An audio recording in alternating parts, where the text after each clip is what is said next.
Era la Recording compañera is que... on. Ahí inició. Perfecto. Gracias, Carolina. Bueno, visto y considerando que ya tenemos... Gracias, Carolina. Sí, a veces el buscador, el Internet Explorer sé que puede. Ahora, por ejemplo, con otros buscadores no me da la opción. Así que bueno. Bueno, arrancamos esta clase, la número 8 de esta materia, de esta cursada. La anterior al examen, bueno, seguramente me costaría empezar hablando la clase sin hablar un poco de las últimas novedades que hubo con respecto a la situación de la universidad. La situación no es buena. Habrán ya escuchado sobre el fallo de la Cámara Contenciosa Administrativa, la sala que falló de acuerdo a la posición del rector organizador / intervención universitaria. Así que bueno, nada, nosotros desde acá, igual seguro Marcelo después va a hablar cuando ingrese, desde acá nosotros lo único que podemos garantizarles es que de alguna forma vamos a terminar la cursada esta, así que bueno, eso va a estar, y después bueno, la situación en la universidad ya un poco excede a la situación de los profesores, o sea, no puedo, quizás uno acá cursa incluso en alguna materia en la universidad organizada, entre comillas, pero bueno, nosotros hasta, al menos vamos a garantizar la cursada hasta el fin del cuatrimestre. Y mucho más no podemos responder, porque la verdad que no, la información que manejamos, bueno, ahora Marcelo en todo caso podrá dar una idea mejor, porque él participó en la última reunión como titular de cátedra, pero bueno, nada.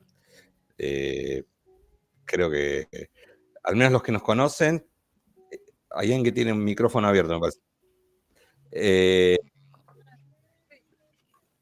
Sí, linda música ambiental, pero bueno, es como medio cortante. No, pero bueno, nada, los que nos conocen saben que nosotros nos hemos comprometido con ustedes y con la universidad este año y medio, más o menos, donde no se han abonado los sueldos no solamente del personal docente, sino también del personal no docente, que en general trabajaba en fusión o sea, full time, digamos. Estuvimos en una situación desde enero, nos hemos cobrado desde enero del 2024 y lo hemos cobrado en octubre, o sea, lo hemos cobrado absolutamente desfasado, con lo cual ya la situación de las universidades públicas es sumamente crítica, y a eso le sumamos a esta universidad que ya está en una situación mucho más crítica. Así que bueno, nada, de hecho no, las dificultades para cursar, y pese a toda la voluntad que ustedes ponen y que yo nunca voy a dejar de reconocerlos, los alumnos son lo mejor que tiene esta cursada, porque han entendido la situación. La verdad es que, bueno, está complicado esto. Está complicado. Y bueno, después en un momento habrá que hacer algún tipo de autocrítica y también, ¿no? Porque, bueno, la situación, creo que a veces la política es mejor resolver y es mejor a veces perder un poco y no perder más todavía, ¿no? Qué sé yo, pero es una opinión personal. Pero bueno, nada, después de ustedes seguramente con esta materia, nosotros vamos a, en tanto en cuanto tengamos el sistema SIU Guaraní, vamos a subir las notas, vamos a cargar las notas y bueno, y cursaremos igual porque vamos a terminar de cursar seguramente, pero bueno, después también estarán los alumnos, quizás en su lugar pueden realizar acciones más efectivas que la que hacemos nosotros. Yo la verdad que no conozco la situación en la universidad paralela. O sea, ya bastante nos cuesta conocer la situación dentro de nuestra universidad,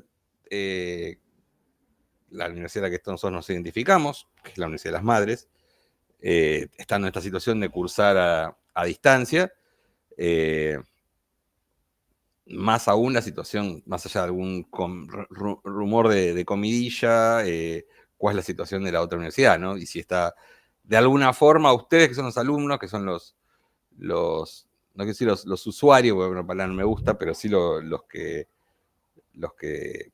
como estudiantes de la universidad, sí están rindiendo algún tipo de cuentas sobre el presupuesto que manejan y un montón de cosas, ¿no? Pero bueno, eso ya, al menos desde esta parte, es poco lo que podemos hacer. Pero bueno, nada, queríamos confirmarles que al menos creo que hasta la primera semana de julio vamos a garantizar esta cursa.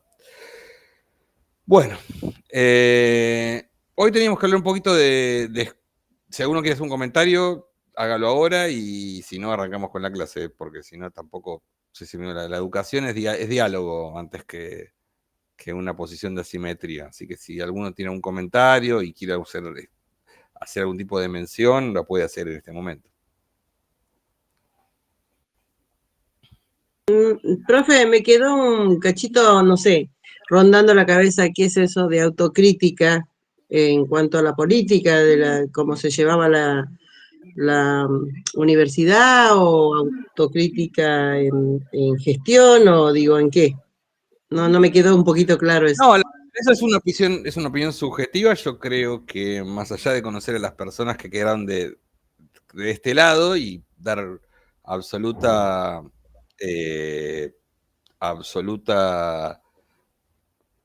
mi lealtad, y aparte de la absoluta confianza que le tengo a la ética de esas personas, quizás algunas acciones, quizás el conflicto se manejó mal, y bueno, nada, se dejó algunas cosas sueltas para que tipos que vienen con mucho odio a esta universidad puedan hacer lo que hicieron, ¿no? Es en el sentido de la autocrítica. La autocrítica no es solamente, la autocrítica siempre es autocrítica en tanto en cuanto nos intervenga a nosotros, ¿no? Porque a veces siempre uno pide autocrítica y parece que la autocrítica la tienen que hacer otros, ¿no? En política, en la vida social. La autocrítica también nos corresponde a nosotros como docentes. Nosotros hicimos lo posible para mantener esta universidad en pie en situaciones de cursada muy complejas.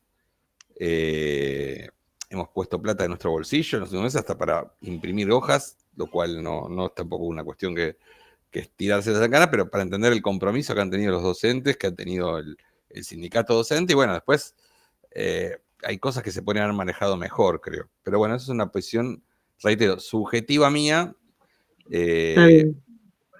Creo sí, y eso lo comparto, lo digo y puedo decir lo que lo comparto con el titular de cátedra, que se sobreestimó demasiado, creo, la instancia judicial, cuando la justicia argentina no es justamente no justamente justicia porque imparta justicia, ¿no? O porque sea justa, o porque las decisiones que tome sean legítimas. Pero creo que a veces se confió demasiado en que la justicia era el lugar donde había que resolver esto, y bueno, hoy nos quedamos con una situación donde hoy ya quizás salir a la calle y reclamarlo quizás es un poco tarde, porque, a ver, pensemos que si vivimos en un momento de una indiferencia social importante, tenemos nuestros abuelos todos los miércoles los cagan a palos en Congreso, tenemos una situación crítica en el mayor hospital infantil de Latinoamérica, en la cual desde en los últimos 15 meses 200 médicos, muchos de ellos formados en universidades públicas, se han ido porque evidentemente las condiciones de trabajo y las condiciones salariales son paupérrimas, y tampoco la sociedad se mueve mucho. O sea, vemos que a veces nos quedamos en la chiquita, en la boludez, en lo que dijo algún actor, y nos están pasando por encima, ¿no?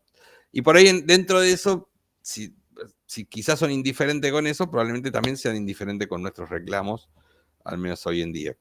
A veces daría la sensación que somos medio como el sapo, que lo estaban cocinando muy fuerte en la olla, y bueno, se quejaba, entonces le bajaban la olla y medio como que lo pudieron cocinar sin que el sapo siga criticando, ¿no? Se siga quejando. Pero bueno, es una opinión personal, y esa autocrítica obviamente también nos corresponde a nosotros, ¿no? O al menos a mí como docente me hago cargo. ¿Algún otro comentario? ¿Alguien quería hacer algún comentario? Gracias, profe. ¿Sí? Participen, vamos, chicos. Reitero, la universidad es diálogo, no va a pasar nada, pueden comentarlo. Sí. ¿Se me escucha o no? Sí, te escucho. Sí, te escucho. Para mí no es casual que haya salido el martes, y al mismo tiempo esto del hospital y que ahora salga también el tema de la ex-EXMA, ¿no? O sea, como que no lo puedo ver solo a la universidad. No, está clarísimo eso. Está clarísimo que hay una política de absolutamente de que por ahí se ensaña con determinados lugares, como el ESMA, como la Secretaría de Derechos Humanos, como esta universidad, pero se agarran también con lugares que por ahí la sociedad, la comunidad, incluso aquellos que no piensan como nosotros, o que no piensan como yo, puedo decir, porque no sé tampoco cómo piensan ustedes, hay un consenso de que no podés tocar. O sea, que vos no podés tocarle a un jubilado que gana 300 lucas, que no podés tocar a los medicamentos a un paciente oncológico, que no podés tocar un hospital infantil. O sea, y sin embargo vemos que hay una permanente agresión a eso. Pero bueno, de las derrotas o de lo que estamos transitando como una derrota también tenemos que aprender. Tenemos que aprender porque, bueno, no, porque es más fácil incluso lo que te enseñan. Y bueno, y Yo no tenemos que en sé. todo caso encadenar Mm. tanto las derrotas como las luchas, encadenarlas como un eslabón, ¿no? Como Rodolfo Walsh decía que los sectores dominantes han conseguido que las luchas parece que no tienen relación una con la otra. O sea, la historización parece que una lucha se termina, se pierde y no deja nada a la siguiente. Y justamente no haya una historia, justamente eso evita que los pueblos tengan historia, ¿no? Entonces, esa frase que decía Walsh, esa la tenemos que también asociarlo. Y aún las derrotas que tengamos, como las victorias que tengamos, siempre son relativas, no van a ser definitivas. Las derrotas no son definitivas porque justamente lo que peor no puede hacer es resignarnos. Y las victorias tampoco son definitivas, con lo cual tampoco habrá que aburguesarse y pensar que si mañana en 1 o 2 años termina, se me permite decir, esta pesadilla, ya se va a sepultar para siempre esto. No, va a haber que seguir construyendo y comprender estos momentos para entender lo que estamos viviendo, ¿no? ¿Alguien quería decir algo? Sí, yo, otra vez, profe, me parece que yo Les viví... pido una cosa nomás, les pido una cosita, ¿no? Les pido, sí. tratemos de postar imagen, aunque sea, porque la verdad que no, al menos ¿Mi imagen para... sale? Sí, la tuya sale por eso, pero tenemos Mm, pocos mm. compañeros que, aunque sea un Sí, ratito, sí, ponen imagen, después vuelven, ¿no? estaría bueno que Estaría nos bueno que, miremos, ya que no que nos miremos, podemos que hablemos, sí. tener clases presenciales, que al menos Sí, tengan sí, el monitor estaría abierto. bueno. Total, igual, Ujú. cuando hablan, en todo caso, cuando vienen a hablar, apaguen el monitor porque por ahí se les complica, pero mientras tanto, está bueno verse, Mm. ¿no? En este momento, ¿no? Sí, Le quería hacer decía, alguien un quería comentar algo. comentario Sí. que yo viví los 90 como docente de acá de Pilar y yo siempre me preguntaba por qué la sociedad, si más allá de un sindicato que yo pertenecía, salíamos siempre en lucha de la educación pública, con Menem, 10 años duró la historia esa, pero no veía el acompañamiento constante y de mucha, digamos, de mucho tiempo de la sociedad. Pero hoy, haciendo la comparación, es peor que antes. Me siento que está peor la sociedad, que no tiene empatía por lo que está pasando con los abuelos, con los niños en el Garraham. No siento la empatía de un pueblo. No sé si es que yo nomás lo percibo o no sé. Tal vez me surge la sensibilidad por lo que pasé en los 90, que cuando uno estaba dando clase, no podíamos dar clase porque teníamos que comer, porque los pibes no, se nos caían desmayados porque no tenían un plato de comida en su casa. Entonces, eso hoy no pasa, o sí, y no lo vemos, tal vez porque ya no trabajo, estoy jubilada, pero quiero decir que, no sé, la veo en la sociedad y me duele mucho que la sociedad esté, no sé, no tenga sensibilidad ante todos los miércoles que pasan también y ante, bueno, todos los hospitales, la ex-EMA, no sé, pero no solo en la universidad nuestra está pasando, porque acá la de Pilar, que salió las 5 universidades, hoy los profesores le decían a mi hijo de que no van a trabajar en el próximo cuatrimestre porque no le pagan. Y bueno, nadie puede vivir si no tiene un peso para movilizarse algunos bienes de capital. Bueno, eso quería decirle, profe. ¿Algún otro compañero que quiera hacer un comentario o compañera?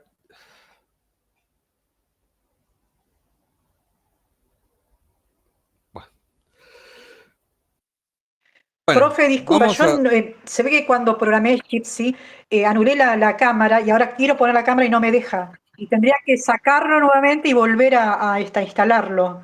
Pero bueno, yo fui hoy a la marcha, la ronda de los jueves, y la idea es seguir adelante, pero bueno, hay que ver, hay que reunirse con los profesores, quienes pueden seguir.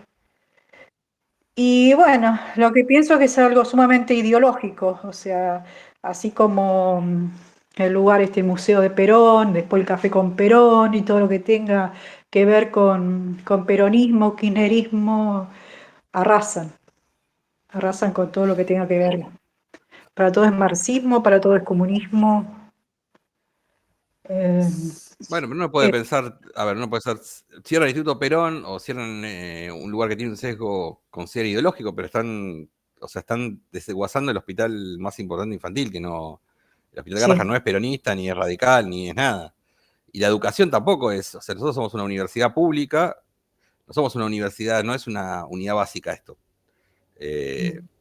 Somos una universidad pública con un compromiso en derechos humanos, obviamente, con que lo hemos tomado de las abuelas, de las madres, pero la universidad no es una cuestión de...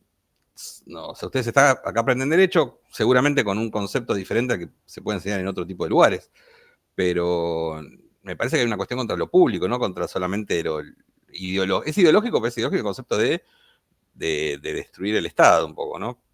Que justamente es el tema de esta materia, ¿no? Vaya paradoja. Quería, bueno, plantear una cosa, porque hasta la discusión ideológica yo la puedo aceptar, o sea, la doy, no tengo problema, no le escapo a la discusión ideológica, y me parece bien que se saquen las caretas y muestren su ideología. ¿No? Pero me parece que no solamente demuestran su ideología en unos dibujitos animados o en el paca paca libertario, que parece que fue sino también muestran su ideología en esta cuestión de vaciamiento del Estado, ¿no? Del concepto, bueno, lo dijo el señor presidente cuando habló que él venía a destruir el Estado, ¿no? Y hay que decirlo de Milei. Milei me parece no tengo las mejores opiniones de Milei, pero el tipo dijo lo que iba a hacer. Y aún así mucha gente lo votó. No es que, o sea, a diferencia de los 90, que eso es lo que creo que es la diferencia, en los 90 asumió una persona con un discurso peronista, hablando de la revolución productiva, del salariazo, y después llevó a cabo una receta neoliberal, que uno podría decir pragmática, si queremos hablar de pragmatismo político, pero bueno, podemos sentirnos defraudados. Bueno, yo no voté a Menem por una cuestión cronológica, seguramente en el 89 lo hubiese votado, pero acá hablamos de un gobierno que llegó con un discurso ya, y aún ese discurso fue avalado, y hoy todavía es avalado por buena parte de la sociedad. O sea, que tenemos que entenderlo eso. Bueno, y estamos hablando justamente de estos temas para hablar del tema de hoy, de la clase, que es la cuestión de la exclusión, el concepto de exclusión, el concepto de que lo venimos trabajando ya de diferentes lugares, sobre todo en la última clase, cuando hablamos de las transformaciones del trabajo. En esta instancia de la globalización la hemos visto a lo largo de 3 clases, podemos decir, desde la clase de transformación económica, la transformación, del capital, la transformación del trabajo, y finalmente ahora la clase de exclusión, porque justamente es la característica de este ciclo de globalización. O sea, en los distintos sistemas de dominación que vimos hasta este momento, la explotación formaba parte de un sujeto que era asumido por el sistema y era explotado para beneficio del capitalismo, en este caso, de un sistema político o un sistema de dominación. Hoy en día, el problema es la exclusión ya, la cantidad de gente que queda fuera del sistema, que queda marginada, y siempre hay un ejemplo típico que si uno piensa en la etapa del imperialismo o del capitalismo en las sociedades industriales, el elemento es el panóptico de venta, es el reloj en la fábrica. Hoy el elemento básico es el control perimetral, la imposibilidad de muchos de poder acceder a determinados lugares. ¿Qué es la globalización? Bueno, hay no sé si lo leyeron el texto de Ornelas Delgado, que lo pusimos hoy en los textos de la materia. Ornelas Delgado está bueno porque diferencia, en parte, lo que es él habla de globalización y de globalismo. Él habla que la globalización es un proceso histórico de marchas y contramarchas, pero en cierta forma irreversible. Distinto al globalismo, que vendría a ser un proceso ideológico. O sea, es un proceso en el cual hay actores determinados, económicos, políticos, que actúan sobre ese discurso, que tiene algunas características. En su momento, el texto de Ornelas Delgado ya es un texto, podemos decir, un poco antiguo, porque tiene más o menos 20 años, pero que plantea justamente esa sociedad, un poco más incluso, que suponía la lógica del neoliberalismo, la lógica de la exclusión, y cómo la globalización encuentra sus propias contradicciones. O sea, hoy hay una globalización hay mucha más, como decíamos, hay mucha más globalización, apertura de fronteras y digamos, debilitamiento de los estados nacionales en el concepto de la economía, de la producción de bienes y servicios. Si bien hoy en día parecía que habría un retrotraimiento de eso, porque muchos países, desde posiciones políticas distintas, han comenzado a plantearse un readecuamiento de los estados-nación. Pero lo que plantea Ornelas Delgado es que hay mucho más acceso a esa globalización en la economía de mercado, en la producción de bienes y servicios, que en lo que hacen las personas, porque permanentemente vemos las crisis migratorias, vemos un poco como, de hecho, bueno, seguramente se nos viene a la cabeza primero las políticas de Donald Trump, sobre todo desde que asumió este gobierno, en el cual la expulsión de migrantes. Ahora salió una nueva resolución en la cual se han frenado las visas a los estudiantes. O sea, pero es una situación que es un espejo de lo que sucede en muchos países. Muchos países comienzan que ya tenían controles, pero cada vez ponen controles más feroz al ingreso de personas, ingreso y salida de personas, ¿no? Los países europeos, yo les hablaba, por ejemplo, en la clase pasada, de algunos casos respecto de situación de los inmigrantes en Alemania, en Italia, y también en Argentina, ¿no? Ustedes quizás leyeron que ayer se oficializó en el boletín oficial la nueva ley de inmigratoria, que supuestamente va a endurecer las penas para los inmigrantes y incluso a veces al borde de violar lo que dice la Constitución argentina en su artículo 14, ¿no? Pero bueno, justamente lo que planteó Ornelas Delgado, que es un poco un texto, digamos, lo llamaríamos distópico, o sea, distópico es la palabra oposición de utopía. Distópico es, bueno, ese futuro que se ve de un mundo que, en cierta forma, adopta la globalización como modelo económico, a través de la ideología del neoliberalismo, a través de la economía de mercado, pero a su vez endurece fuertemente el ingreso y salida de personas. O sea, y en muchos casos adopta sistemas digamos, pasa como día un pensador francés que se llama Louis Baquan, del estado providencia que vivimos hace décadas atrás, del estado de bienestar, sobre todo en los países europeos, lo plantea Baquan. Es un pensador que piensa desde el centro, digamos, si contamos el centro como Europa, frente a el modelo, pasamos de un estado providencia a un estado penitencia. A los estados, ya bueno, vemos la situación hoy de los migrantes enviados a cárceles en países centroamericanos. O sea, vemos cómo se endurecen el sistema de cárcel, el sistema de Hay un cambio de paradigma bastante fuerte que se ha visto en las últimas décadas y hoy tiene seguramente muestra todas sus dimensiones. Perdón, profe, Pero bueno, ¿podrías repetir del estado de Providencia, el estado de, que me perdí justo? del estado de Bakuan habla del estado de Providencia al estado de penitencia. O sea, hoy el Estado está más preocupado en construir cárceles, en construir controles biométricos, en los controles perimetrales, que en el bienestar de las poblaciones, ¿no? Que en un momento tampoco, obviamente el estado de bienestar o el estado de providencia también tenía una connotación política fuertemente. Pero bueno, hoy los estados apuntan hacia lo otro, apuntan hacia ese estado de penitencia. Ornelas Delgado, él habla de 4 modelos de globalización. Modelos de globalización en la situación en la cual lo que tenemos que entender es los 4 modelos y la diferencia que existe entre acceder y participar.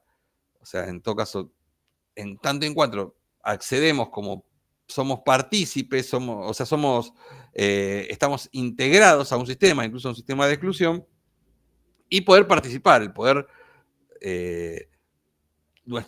llevar a cabo un proyecto de vida, ¿no? Él habla de una globalización política, de una globalización económica, de una globalización cultural y de una globalización informativa. Y ahora vamos a explicar cada uno por separado. La globalización política vendría a ser este sistema de democracia formal,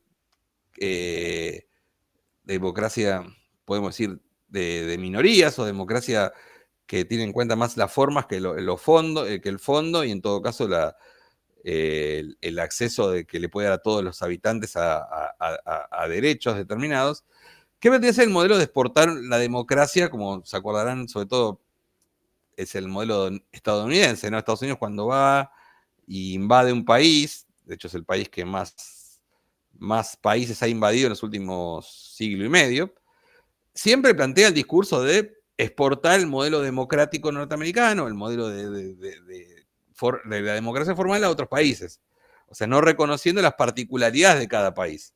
O sea, lo mismo, en esta mentalidad de globalización democrática, sería lo mismo, las mismas características, el mismo modelo se puede exportar a Argentina, a Libia, a Vietnam o a Venezuela, porque bueno, es un modelo casi acrítico de democracia formal, que no tiene en cuenta justamente cuánta gente puede quedar afuera de ese modelo o las consecuencias, podemos decir entre comillas, no deseadas que puede tener ese modelo. El otro sería la globalización económica. Volvemos al mismo. El discurso de la economía de mercado, de esta cuestión del aperturismo económico, esta cuestión de que el Estado debe dejar muchas de sus potestades en manos del mercado y en manos del sector privado. También es el modelo económico que permanentemente se quiere vendernos como el modelo a seguir a nivel económico. La economía de mercado es el modelo del neoliberalismo. O sea, si la ideología es el neoliberalismo, el modelo económico vendría a ser el modelo de la economía de mercado, ¿no? Que el mercado en todo caso resuelva aquellas cosas que en otro momento de la historia las resolvía el actor del Estado. Por ejemplo, bueno, ni hablar de la salud, la educación, que ya ni siquiera son una agenda de prioridades en el discurso de otros sectores que antes por lo menos decían, bueno, el Estado tiene que dedicarse a la salud y educación y dejar el resto de las cosas en el sector privado. Bueno, ya ni siquiera es ese discurso, ya el discurso vendría a ser que todo tiene que pasar a manos del sector privado, que el Estado tiene que ser mínimo, que el Estado tiene que reducir su presión sobre los habitantes, que el Estado tiene que ser absolutamente aperturista, debe dejar no debe defender ningún tipo de interés patrimonial, interés nacional. Hay una resolución, en todo caso, quizás el economista insigne de ese modelo, si se me permite, es el actual ministro de Desregulación, que tal vez lo conocen porque ha estado en varias películas diferentes, se llama Federico Sturzenegger. Ayer hubo una resolución que me causó mucho impacto porque que desregula, del control de la ANMAT. La ANMAT es la organización estatal que tiene que controlar el ingreso de determinados productos, por ejemplo, los productos alimenticios, los productos farmacológicos, los productos de higiene, los productos, todos los productos importados, que quita el control, por ejemplo, de los cosméticos, de los pañales, de los repelentes. O sea, esa idea de que el Estado es un actor que asfixia la economía de mercado y nos lleva a pensar cuáles pueden ser las consecuencias posteriores de eso, ¿no? Imaginémonos, a partir de mañana, si nosotros vamos a ir a un mercado y vamos a comprar un repelente procedente de Tailandia y no tenemos ni siquiera la garantía de que la ANMAT lo haya aprobado. Antes, cualquier producto para ingresar a la Argentina tenía que tener una aprobación de los controles del Estado. Bueno, esa idea de que el Estado tiene que controlar menos y tiene que dejar todo en manos del sector privado es parte de esa globalización económica. En mi forma de ver, quizás una de las consecuencias más perniciosas de ese modelo. El tercer ejemplo sería la globalización cultural. El concepto de globalización cultural plantea que en realidad tenemos que dejar de lado los particularismos y ingresar a una cultura global que no conoce de lo sustancial que tiene, lo rico que tiene cada cultura, cada nación, que es la diversidad justamente. O sea, el acceder a los mismos productos culturales que un alemán, que un dominicano o que un sudanés, nos plantea justamente esa globalización cultural, ese efecto de que todo el mundo vea lo mismo y se eliminen un poco las especificidades de cada país. Hay un filósofo holandés que escribió hace ya muchos años, pero está vigente, que se llama Cis Hamelink, que habla de un concepto que es el concepto de sincronización cultural, que él dice que justamente se crea una fantasía de que todo el mundo tiene acceso al mismo momento a los mismos productos culturales, cuando en realidad la pregunta, dice Hamelink, sería el origen de esos productos culturales. O sea, que todos podamos acceder a ver el estreno de una serie en Netflix o en una otra plataforma, o una canción en Spotify en cualquier lugar del mundo al mismo momento, si realmente no lo que plantea esa sincronización cultural no implica más que una democratización, una homogeneidad y una hegemonía al mismo tiempo.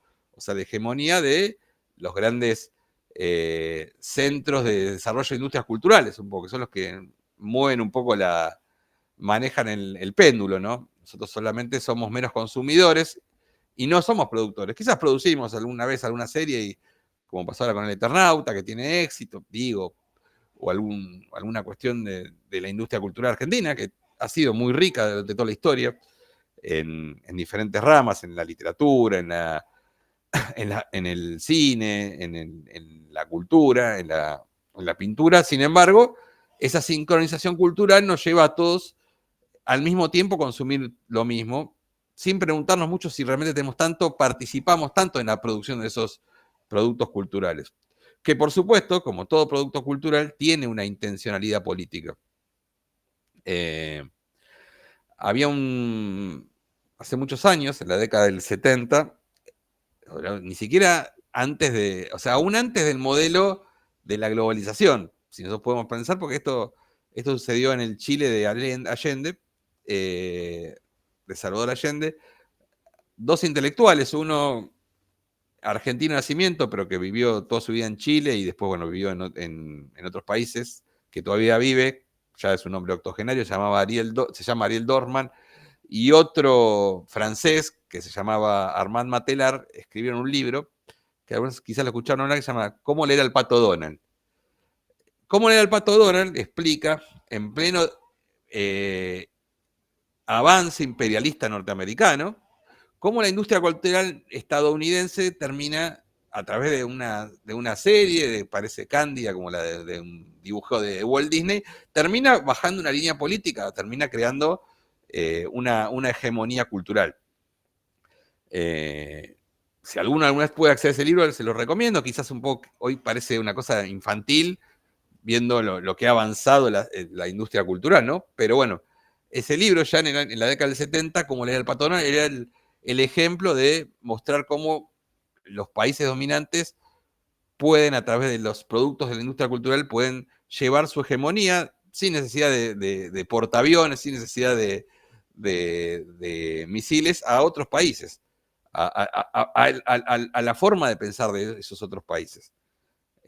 Pero bueno, por ejemplo, no sé, pues, me acuerdo de un ejemplo que cuenta Dorfman y Matelar, es que había una historieta del Pato Donald, que el Pato Donald llegaba a, creo que el Pato Donald y los sobrinos, ¿no? Lo leí hace muchos años, a una isla desierta, a una isla que era un país africano, una isla, y llegan y los tipos dicen, no, acá tenemos que traer la civilización, tenemos que traer la cultura, como que nosotros somos los que tenemos la cultura y aquel otro, la otra edad del otro está carente de cualquier tipo de cultura, de cualquier tipo de civilización. Son sociedades llenas de vacíos y la nuestra es una sociedad llena de contenidos. Esa bajada de línea uno la leía por ahí como una historieta inocente, pero sin embargo tenía un mensaje bastante, bastante claro. Hoy lo vemos seguramente con la industria cultural por ahí en estos años. Si uno no les voy a decir a partir de ahora no vean películas de Hollywood, porque uno también las ha visto, los clásicos de cine, pero el gran actor que ha sido, por ejemplo, la industria de Hollywood a nivel películas bélicas, sobre todo de la Segunda Guerra Mundial, ya te dejo, la Segunda Guerra Mundial nos ha demostrado que nos ha hecho una historia en la cual nosotros vemos la Segunda Guerra Mundial de acuerdo a los ojos de los Estados Unidos. Y digo nosotros para no decir el mundo entero, porque es la industria cultural más penetrante en todo el mundo, donde más cantidad de presupuesto y de películas se filman. Pero eso que es una película y es un entretenimiento, no deja de tener un mensaje cultural, mensaje político. O sea, hace unos años se hizo una prueba donde demostró que en el año 1964 hacían una encuesta en Europa, se hacía un sondeo y se le preguntaba a la gente, en una capital, creo en París, una ciudad importante, quién había sido el verdadero vencedor del nazismo en la Segunda Guerra Mundial. El 65% de la gente decía que quien había vencido el nazismo había sido la Unión Soviética, que fue el país que, ustedes saben que eso lo vamos a ver seguramente en un par de clases, pero el Frente Oriental fue el más extenso y el más encarnizado de toda la guerra, la Segunda Guerra Mundial. De hecho, Rusia entregó la vida de 26 millones de personas en la lucha contra el nazismo. Y de hecho los rusos son los que llegan a Berlín. De hecho está esa famosa foto del soldado ruso subiendo la bandera de la Unión Soviética, no recuerdo si es en la Cancillería o en el Reichstag, en el Congreso. Hoy se hizo la misma encuesta en el año 2004, o sea, 40 años después, 50 años después, y ese 65% que opinaba, que decía que Unión Soviética había sido el que había vencido al nazismo, te decía que el que había vencido el nazismo era Estados Unidos. Que Estados Unidos tuvo un ingreso tardío en la guerra y en Europa fue más claro, bueno, ni hablar Capitán América, sí, por supuesto. Bueno, ya de eso te lo ven, ya si no vemos la de Capitán América, ya no nos estamos dando cuenta nos pasan los elefantes alrededor de nuestros ojos. Pero bueno, el discurso después de 40 años de Hollywood, de películas de Hollywood, de los rescatando al soldado Ryan, lo que se le ocurra, el 65% de la población en Europa, que fue el centro de la guerra, que fue el país donde te decía que el que había vencido a los nazis había Estados Unidos. Eso es parte de cómo actúa la industria cultural, ¿no? Valentina. Sí, no, nada, quería tener un ejemplo sobre esto de la globalización cultural que me parece McDonald's. Uno va a cualquier parte del mundo y se compra el mismo Big Mac, a excepción de Bolivia, ¿no? Que Bolivia intentó instalarse McDonald's, pero bueno, no tuvo suerte y se fueron en los 2000. Pero me parece un ejemplo de globalización cultural sencillo. Yo me fui a Europa y me comía el Big Mac exactamente igual al que comía acá. Y por €1. O sea, arrasó la industria de McDonald's. Sí, bueno, es un muy buen ejemplo que pusiste. Pero aparte, no solamente en el consumo cultural, sino también en los particularismos. O sea, vos hace 40 años viajabas a Europa y ibas al centro de Berlín, y después ibas al centro de París, y después ibas al centro de Roma, y sabías que estabas en Roma, y sabías que estabas en París, y sabías que estabas en Berlín. Hoy vas al centro yo he viajado un par de veces, pude viajar allá, y el centro de Berlín y el centro de París ya no tiene mucha diferencia. O sea, tienen los mismos negocios multinacionales, el mismo Starbucks que está en una esquina en París, está en Berlín al lado de la Puerta de Brandenburgo. O sea, es parte de esa invasión cultural, más que invasión, esa homogeneización cultural. O sea, por eso hay tres conceptos que está bueno tomar en esta, hablamos de cultura. El concepto de hegemonización cultural, que sería cómo una cultura consigue imponerse sobre otras.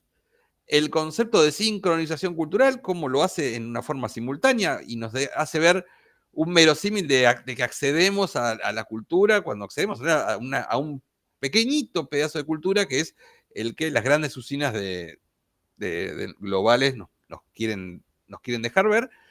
Y el tercero, que es como el tema de la homogeneización cultural. Ir y pensar que es lo mismo en cada lugar. Pero sí, el ejemplo que pusiste está bastante bueno. Así que bueno, no sé a qué ciudad fuiste, pero creo que si fuiste a 2 o 3 ciudades habrás visto una cantidad de cosas comunes, bastante comunes. Que bueno, aparte, por ahí uno acá no lo ve, uno cuando viaja por ahí camina más y se mueve más y por ahí se fija más. Por ahí en su ciudad no lo ve tanto, pero también el centro de Buenos Aires tampoco no varía mucho en ese, o sea, de lo que era antes, de los bares típicos de Buenos Aires, o los bares típicos de Madrid, de lo que hoy parece que fuera una globalización cultural, ¿no? Y el cuarto elemento que yo había hablado es el tema de la globalización informativa. Globalización informativa, ¿qué concepto es? Bueno, que las usinas de información que manejemos, o al menos eso está muy claro en el texto de Ornelas Delgado, y lo planteo porque después podemos ver que ha habido algún tipo de diversiones, pero el concepto de que los países centrales sean los que produzcan la información y esa información se difunda en el resto del mundo o se cubran hechos en todo el mundo de acuerdo a esa visión de esos países centrales. Que no es un proceso que nació con la globalización, que es un proceso que ya viene de mucho tiempo atrás. De hecho, ustedes saben que en 1945 Perón crea la agencia TELAM, la misma TELAM que este gobierno ha desmantelado, planteando que justamente necesitaba Argentina como un país subsumido en la periferia, llamado en la periferia, pero un país como Argentina necesitaba producir su propia información y no depender de los cables de ANSA, de EFE, de los cables de noticias de los países europeos que producían la información y las noticias de acuerdo a sus propios intereses. Y ustedes saben que quien maneja la información maneja buena parte de la verdad o de la credibilidad. Un ejemplo de eso, justamente, de esa que no recuerdo si lo plantea Ornelas Delgado, pero sí es bastante claro, de esa globalización informativa, es lo que sucedió en la Primera Guerra del Golfo.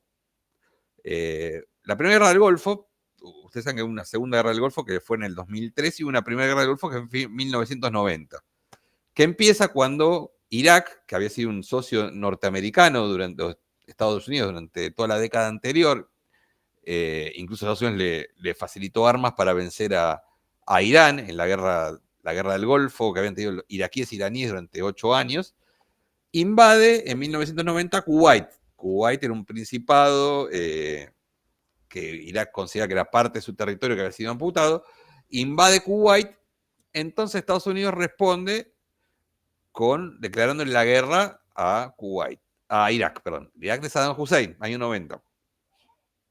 Se lleva a cabo un bloqueo en el cual Argentina tiene la triste relevancia de participar en ese momento en un conflicto absolutamente ajeno a nuestra realidad. Envía, creo que el gobierno de Menem envió, creo que 2 buques, 2 naves, 2 corbetas al bloqueo, digamos.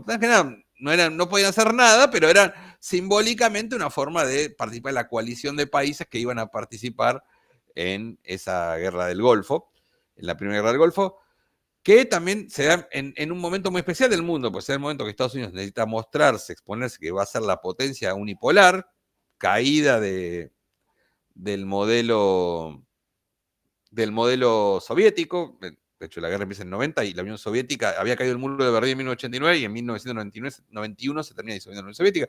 O sea, comenzaría el mundo unipolar de la década del 90, ese que Fukuyama va a hablar del fin de la historia. Ese concepto de mundo unipolar, justamente, del consenso de Washington, comienza a partir de ese momento. Alguno dirá, sostendrá la hipótesis que esa participación de Argentina en un conflicto en Medio Oriente después le valió 2 bombas en 2 atentados terroristas, pero bueno, tampoco, no sé si el motivo fue ese, o sea, porque eso tampoco la justicia que tiene 30 y pico de años nunca lo ha tampoco investigado demasiado bien. Pero bueno, a lo que ves, el conflicto de la década del 90, en la guerra del Golfo, lo cubre un medio que es la CNN. La CNN, el medio, uno de los 2 medios más importantes de Estados Unidos. La CNN cubre la guerra, y la cubre la guerra, digamos, de un modo quirúrgico, podemos decir. O sea, crean un montón saben, por un lado crean un montón, o sea, trabajan en combinación con el gobierno de Estados Unidos, crean un montón de hechos factoides. Por ejemplo, hay una imagen de unos pingüinos empetrolados, una imagen de supuestamente una declaración de una testigo, una enfermera que había trabajado en una maternidad en Kuwait, que después contaba que las tropas iraquíes habían entrado y le habían apagado todas las incubadoras. Todos factores que después se comprobó en la historia que no eran ciertos, pero aparte lo cubre de una forma que permitía, digamos, claro, por eso. Después se supo que la enfermera en realidad era hija de un agregado cultural de Kuwait en Estados Unidos, una cuestión así, pero bueno, eso a la opinión pública, por más que Saddam Hussein era un tipo bastante deleznable, eso genera todavía una peor satanización de Saddam Hussein, ¿no? Cuando había sido socio de Estados Unidos hasta un año antes. Pero bueno, y a su vez un concepto de la guerra bastante quirúrgico. ¿Por qué? Porque la guerra de Vietnam comienza, la prensa durante la guerra de Vietnam había sido el elemento mayor que había, si bien Estados Unidos podemos creer que pierde por un montón de motivos, la guerra de Vietnam la pierde en el frente interno por la impopularidad de la guerra, porque de repente los medios de comunicación cubren la guerra y cubren cómo los soldados, los marines norteamericanos, que del país más poderoso del mundo, caían como moscas en la selva de Vietnam. O sea, cuando la prensa americana ve que sus hijos morían como moscas y volvían en bolsas negras de Vietnam, dice, no, esa guerra no tenemos nada que hacer ahí. O sea, la prensa en ese sentido sirvió como un efecto para que la guerra sea absolutamente impopular. De hecho, uno puede pensar que más allá de la heroica resistencia de Vietnam, de Ho Chi Minh, de la genialidad estratégica del general Giap, el motivo también fue porque Estados Unidos, la guerra fue recontra impopular. Bueno, lo que hicieron en ese caso, en la guerra del Golfo, fue no mostrar combates, no mostrar batallas. Se mostraba solamente una luz, y por ejemplo, una luz que caía, y entonces decía, bueno, cayó una bomba acá, se atacó una fábrica de nuclear acá. O sea, la guerra pareció ser una cuestión donde vos no veías sangre, digamos. Ni sangre de los soldados, ni tampoco había sangre de los iraquíes. Se veía un conflicto absolutamente casi parece un videojuego. De hecho, pues ya falleció, un pensador francés que se llamaba Jean Baudrillard, que escribió un par de textos en esa época, preguntándose, en realidad él esboza una hipótesis para trabajar durante casi 3 artículos respecto a si realmente existió la guerra del Golfo. Dice, ¿existió realmente la guerra del Golfo? Y trabaja con los conceptos de hecho, de guerra y de simulacro, dice. La teoría final va a ser, la guerra del Golfo no existió, lo que hubo fue una masacre, una matanza, pero ustedes los medios le dijeron que, bueno, que la guerra fue solamente, los americanos tienen un par de bombas y Irak desistió, Hussein se retiró de Kuwait y listo. Cuando después te ibas a enterar que murieron miles de millares de iraquíes durante la guerra. Y más que guerra fue una masacre, porque no hubo grandes batallas. Los tipos bombardeaban en un refugio y morían 10.000 tipos, pero bueno, eso no te lo mostraba la televisación. Era Estados Unidos potencia unipolar y los medios manejados de acuerdo a ese concepto.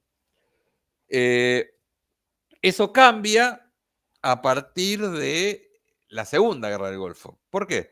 La Segunda Guerra del Golfo, que empieza en el 2003, que se basa en una mentira, porque recordemos que Estados Unidos invade Irak bajo una mentira de que Irak tenía armas nucleares, lo cual el propio gobierno norteamericano después desmintió. O sea, Estados Unidos desmintió lo que dijo en su momento durante el gobierno de Bush. O sea, la primera guerra de Irak se produce durante el gobierno de Bush padre y la segunda se produce durante la guerra de Bush hijo.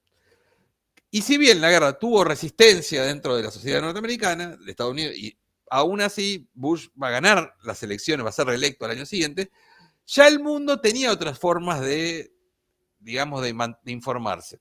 Había, por ejemplo, apareció una cadena de noticias que era Al Jazeera, que es una cadena de agencia de noticias de los países árabes que mostraba el conflicto del otro lado.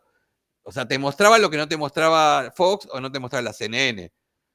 Entonces ponía en duda el relato periodístico, como no se había puesto en duda, salvo por Brody Lark, cuando hablaba de si ha existido la guerra de Irak, y explicaba, ponía en duda la versión de Estados Unidos. De hecho, Estados Unidos nunca terminó si bien detuvieron a Saddam Hussein, lo terminaron ahorcando y todo, generaron un conflicto político donde los tipos se terminaron yendo finalmente sin poder terminar de cumplir su objetivo. Lo mismo en Afganistán. En Afganistán, después de 20 años de invasión de Afganistán, terminaron finalmente escapando como escaparon en Vietnam y volvieron los talibanes. No voy a defender a Saddam Hussein ni a los talibanes, solo planteo cómo esa globalización informativa es una forma, digamos, tiene contracuerpos, tiene anticuerpos que se generan dentro de la misma situación, pero que la tendencia de la globalización informativa es informarnos todo por los mismos medios. Hoy ya quizás no son tanto las agencias de noticias, hoy quizás son, de hecho, una de las excusas que tuvo el gobierno nacional o tuvieron algunos funcionarios para justificar el cierre de Telam, es decir, hoy con las redes sociales no es necesario que exista Telam. Como que la información de las redes sociales, la información de Twitter, la información del medio dispositivo que se ocurre, no sea arbitrario y no sea parcial. Y nos hagan creer que cualquier información se puede difundir o se puede desarrollar. Pero bueno, eso también es parte de la organización informativa. Pero bueno, eso es también un parte de la cuestión de lo que estaba explicando. ¿Quién quería hablar? ¿Carolina era? Sí. Parte de esto de la globalización informativa también estoy pensándolo desde este lado de ibas contando todos estos hechos y yo no puedo dejar de pensar y analizarlo en películas que vimos de toda la vida, en la que, de hecho, creo que eran todas de Marvel. Evidentemente en mi casa se ve mucho ese estilo de películas. Y todos estos hechos, como los argentinos que no tuvimos participación real en ninguna de esas, sabemos más la historia de Estados Unidos o lo que nos muestra, ¿no?, Estados Unidos, que la propia historia argentina, porque nuestras bases de información están como un poco cegadas y siempre mirando para afuera a ver qué es lo que llega. No, bueno, eso es una cuestión también que tiene que ver con más allá incluso de la globalización, que tiene que ver con un poco hasta con la enseñanza oficial, ¿no? O sea, a mí me encanta la historia. Siempre me gustó mucho la historia. No estudié historia, pero me gusta la historia. Ahora, ustedes, no sé, por ahí son más jóvenes que yo, o algunos son más jóvenes que yo. ¿Cuándo se ve historia argentina en el colegio secundario? Y como en tercer año. ¿Cuánto? La técnica. En segundo año. En segundo año, yo no sé si en segundo año. Por realidad, primero ves, o sea, primero ves todas las. Todo completo, global. Yo no sé si tanto. Me parece que recién en cuarto año se ve historia argentina. O sea, primero ves la historia antigua, o al menos, no sé ahora, pero en su momento yo me acuerdo veías la historia antigua, veías la historia de los pueblos, de los romanos, de los griegos, de los caldeos, de los asirios. Después veías la historia de los pueblos precolombinos, todo como una parte, como un elemento sesgado, ¿no? Bueno, vamos a hacer este grupo. Y la historia argentina se veía en cuarto año y se veía bastante recortada, ¿no? O sea, por lo cual, sí, el lugar de historia argentina que se ve bastante poco, ¿no? Por ahí. Quizás en los últimos años se puso un poco más de moda, al menos en la cuestión académica. Y ojo, y Argentina siendo un país que tiene, a diferencia de otros países americanos, una riquísima historia, porque acá tenemos riquísima historia en el sentido de las corrientes. Tenés una corriente historiográfica oficial, que es la que heredamos del padre de la historia argentina, como lo llamamos irónicamente a Mitre. Tenemos los revisionistas de izquierda, tenemos los revisionistas de derecha, tenemos los revisionistas de los revisionistas, tenemos miles de escuelas. Ahora en el colegio secundario, yo todo eso no lo vi. O sí. Bueno, ahí Dana, te escucho, Dana, ahora ven un segundito. Lo que pasa, profesor, que nosotros estudiamos otra forma de currícula. Ahora es diferente. En segundo año se separa historia y geografía y ahí empiezan a contar la historia argentina. No mucho, pero sí. No es como antes que lo hacíamos en forma, no sé, a ver cómo le puede ser, superficial. Hoy es más con profundidad en segundo año.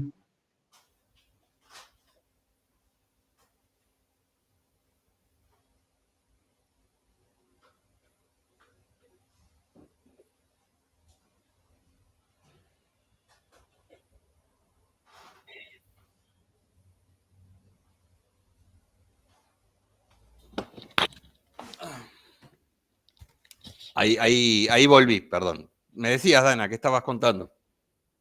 No, que nosotros, yo, usted o con, no sé, los de un poco más de edad, estudiamos con una currícula diferente. Yo lo que noto es que cada gobierno que viene pone su diferente currícula.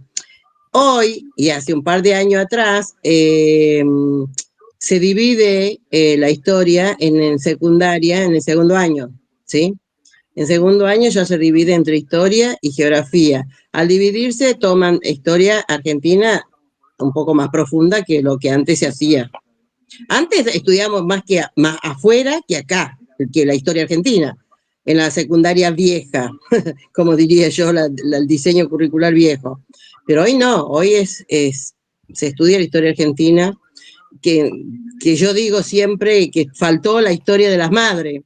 Siempre digo lo mismo. La AMIA, ¿cuándo descubrimos de la historia de la AMIA? ¿Cómo sucedió? ¿Cuándo incorporaron cuando pasó lo de la AMIA? Y no hace más de 10 años que lo incorporaron. Sí, bueno, también es verdad que siempre es más fácil estudiar o analizar los hechos más pasados, más lejanos que los hechos más recientes, porque bueno, los hechos más recientes despiertan otro tipo de pasiones, ¿no? Es más fácil quizás estudiar la historia del Sacro Imperio Romano Germánico que estudiar la historia de los golpes de Estado en Argentina, qué sé yo, o de la última dictadura militar, porque en general lo que vemos en el pasado remoto, es como que, bueno, se genera un poco, es menos incómoda la discusión para muchos aspectos. Profe, y dejando Pero bueno, sí, de yo la creo que... historia, dejando de lado la historia y algo Sí. más actual en esto de cómo la información está globalizada, los medios de comunicación que hoy son más, que tienen más llegada son las redes sociales, en cierto modo, que no son medios literalmente de comunicación, y, y se cree como en una democracia, ¿no? Falsa, de que, bueno, todo el mundo sube contenido, entonces todo el mundo está viendo todo, y en realidad es toda una mentira porque hay un algoritmo que te muestra lo que ellos quieren. Eh, basta con buscar alguna noticia o algo particular en un buscador de Google y te va a mostrar lo que ellos quieran, no te van a mostrar lo real. Y algo en lo que se ve muchísimo, bueno, por lo menos a mí me pasa que me aparecen muchas cosas en redes sociales que tienen que ver con personas que viven en España. ¿Por qué? No sé, pero bueno. Y cómo ellos tienen el conflicto de Gaza visto de una manera completamente diferente a lo que lo tenemos visto acá desde Argentina. Y no es por una cuestión cultural, sino que es por la información que llega. Sí, sí, yo no quería esbozar solamente una cuestión, pero sí, en general, por eso esa falsa idea de vemos lo que queremos y tenemos acceso a lo que queremos y puedo hacerme una opinión solamente por ver 5 streaming, que no es tan así. No es tan así. Yo tampoco, a ver, y yo a diferencia de muchos, entiendo que no, si bien la gente hoy te plantean que los modos de comunicación tradicional ya están anquilosados, ya están en tienda a desaparecer y todo esto es el streaming y todo esto, yo creo que los medios de comunicación también siguen teniendo una importancia. Lo cual no significa desdeñar la importancia de los otros elementos, pero siguen teniendo importancia. O sea, siguen bajando una línea. O sea, a ver, el grupo Clarín es el grupo Clarín y es más importante que un canal de streaming, que tiene acceso a otras cuestiones. Pero me parece, planteo Clarín o el grupo Prisa en España, o el grupo Televisa en México, o sea, siguen siendo los medios los que bajan una línea y construyen figuras políticas. A ver, Milei no se construyó en los streaming. Y pongo ese ejemplo. Milei se construyó en los medios de comunicación masivos. Digo, pongo un ejemplo porque justamente o sea, que hoy te digan que los medios de comunicación masivos están en decadencia, pero lo que usted, y ni siquiera lo construiste en los programas políticos de los medios de comunicación masivos. Lo construiste en un panel de televisión. Entonces, esa idea de que los medios de comunicación masivos tradicionales ya están muertos y todo lo demás, eso lo vamos a ver, me parece que falta todavía. Pero vuelvo a lo mismo, la idea de la globalización, esos 4 son importantes aspectos, porque nos dan una idea, un verosímil de globalización, de participación, de acceso, que no es así. O sea, no cuenta así. Y hoy lo vemos, o sea, hoy si yo digo, no es necesaria una agencia nacional de información porque hoy toda la información está en las redes, y yo digo, bueno, sí, pero la información en las redes, ¿quién la maneja? O sea, ¿quién maneja Twitter? El ex funcionario de Trump, ahora que lo echó Trump, pero bueno, y esa información, desde las redes sociales se han hecho operaciones de prensa y de hecho se han intentado voltear gobiernos, se han construido falsedades, informaciones falsas que a veces no importa ya si son falsas. Bueno, esto podría haber sido así. O sea, es muy interesante lo que pasó en la última campaña en la ciudad, que ahora resulta que Macri se indignó porque le hicieron una operación sucia, ¿no? Bueno, yo me acuerdo de las operaciones sucias que hizo Macri en 2011, 2015, un tipo que metió en cana a funcionarios de otro gobierno, que metió en cana a dueños de medios de comunicación, en cana a los dueños de medios de comunicación, más allá de lo que serían esos dueños de medios de comunicación, los metió en cana, tipo, y el tipo llorando por un fake news que le hicieron con inteligencia artificial, que lo primerearon. Creo que él habrá hecho puta porque no se me ocurrió hacerlo a mí, ¿no? Pero bueno, no importa si la gente se creyó o no que era verdad eso. O sea, porque la verdad que si uno lo ve, dice, era bastante trucho. Pero daba un verosímil de pensar, seguramente Macri piensa esto y bueno, me está diciendo lo que tengo que hacer.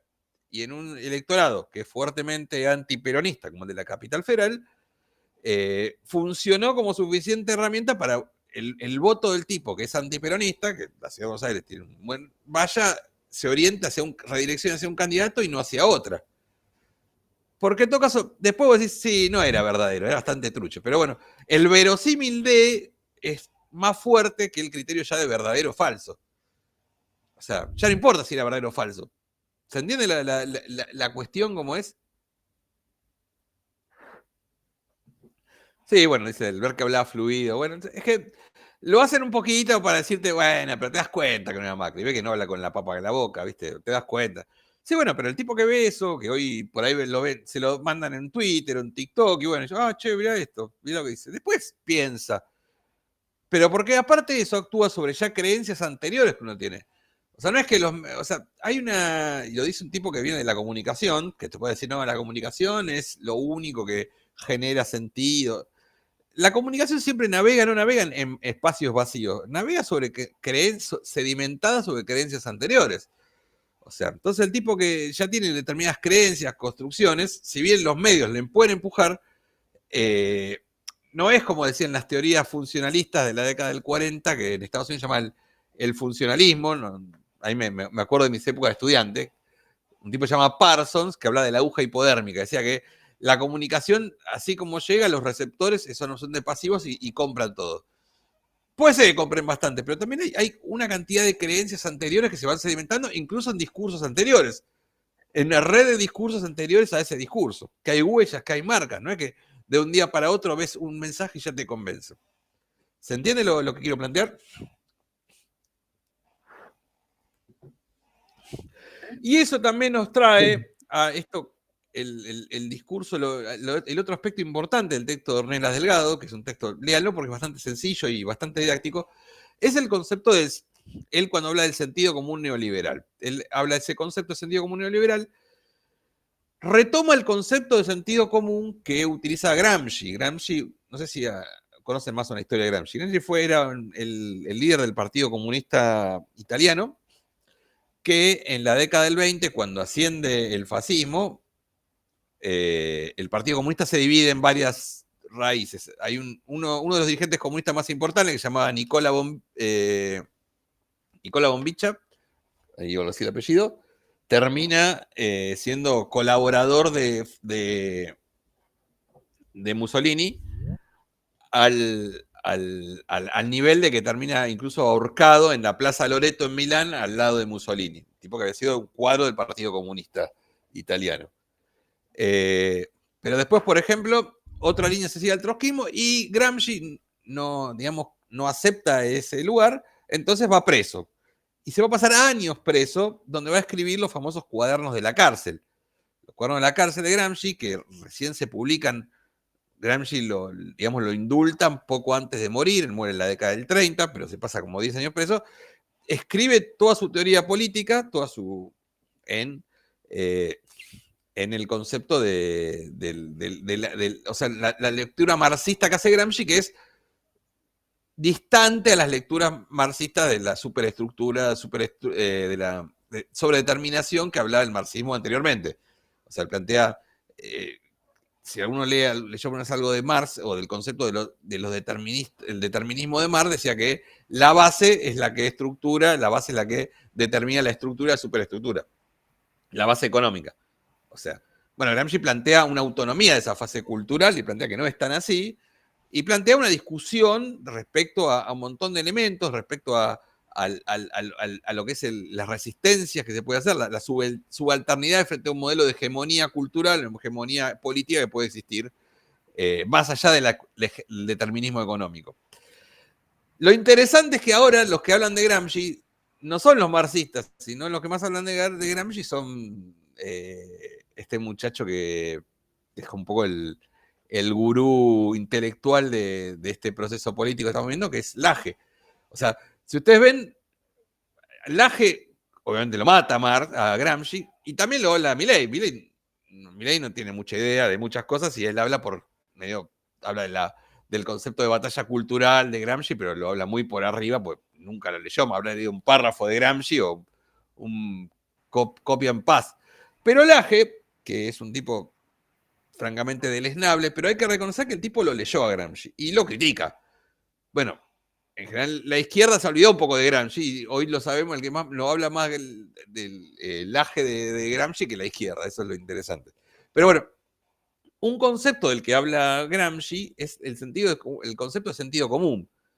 Que él dice, el sentido común en realidad no es una cuestión científica o comprobada o contrastada o indiscutible.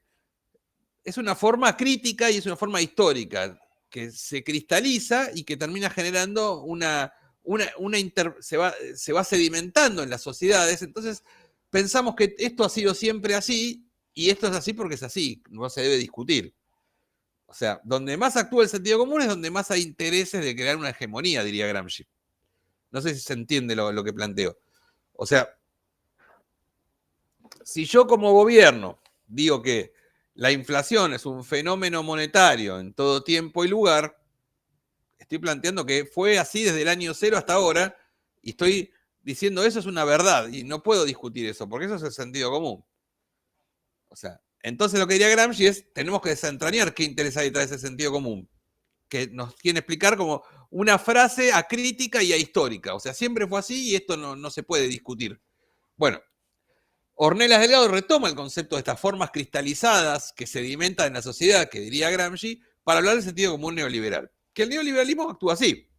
El neoliberalismo actúa con verdades de sentido común, que no podemos discutir. O sea, la emisión monetaria genera inflación y la inflación es producto de la emisión monetaria y de ninguna otra cosa.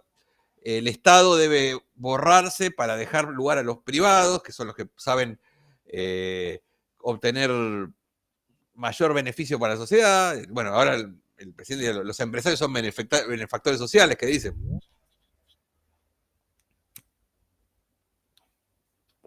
Creo que ni siquiera Ornelas Delgado pensó en un proceso así que se veía. Pero esas verdades cristalizadas, que parece que no se discuten. Ese pensamiento único que ya existió, que en la década del 90 existía. En la década del 90, la mayoría de los economistas del mercado hablaban en ese sentido. No había lugar para una visión. Los tipos que tenían una visión decían, miren que este modelo va a ser así o va a crujir, o el Estado no se puede correr de esto, eran absolutamente marginales. No eran la mayoría. El relato hegemónico era el relato neoliberal. Bueno, en la década del 90, que es la que analiza Ornelas Delgado, él es pensador mexicano, pero ese modelo es un modelo que se trasluce a diferentes países. O sea, no es muy diferente, más allá de sus particularidades, el modelo de Salinas de Gortari en México al modelo que impone Menem a partir de la década del 90 en Argentina, las reformas estructurales que lleva uno y otro, al modelo que lleva Fujimori en Perú, al modelo que pretende llevar Collor de Mello en Brasil. Es el mismo modelo neoliberal, el modelo de que las empresas públicas son deficitarias, entonces hay que privatizar todo, que el Estado tiene que ser mínimo y que tiene que dejar a la iniciativa privada, que es la que puede realmente beneficiarnos a todos, que la economía de mercado va a ser un beneficio de toda la sociedad. Bueno, esos conceptos, que los sistemas jubilatorios tienen que ser privados, que hay que abandonar la visión del Estado como los sistemas de reparto. Los sistemas de reparto en la década del 90 en Argentina se introduce el ingreso de las AFJP. ¿Ustedes saben cómo se llama? ¿Alguno que sea un poquito mayor o como yo? ¿Saben cómo se les llamaban los sistemas de las AFJP?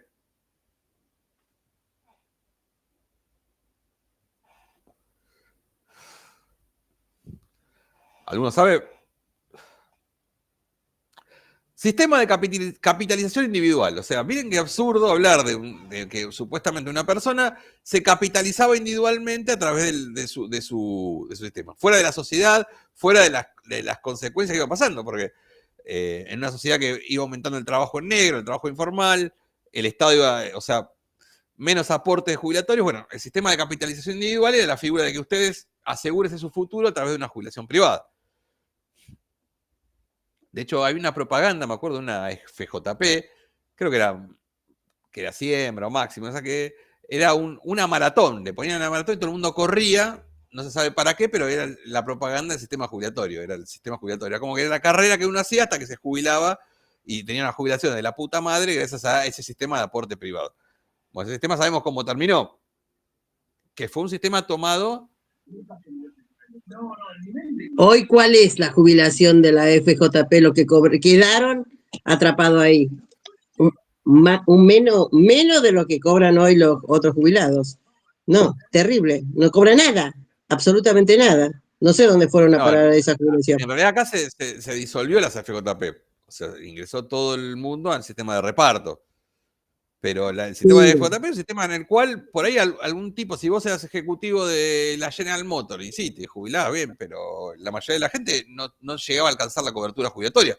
Cuando empezó el siglo XXI, había un 30% de la población que no tenía cobertura jubilatoria, nada de jubilarse.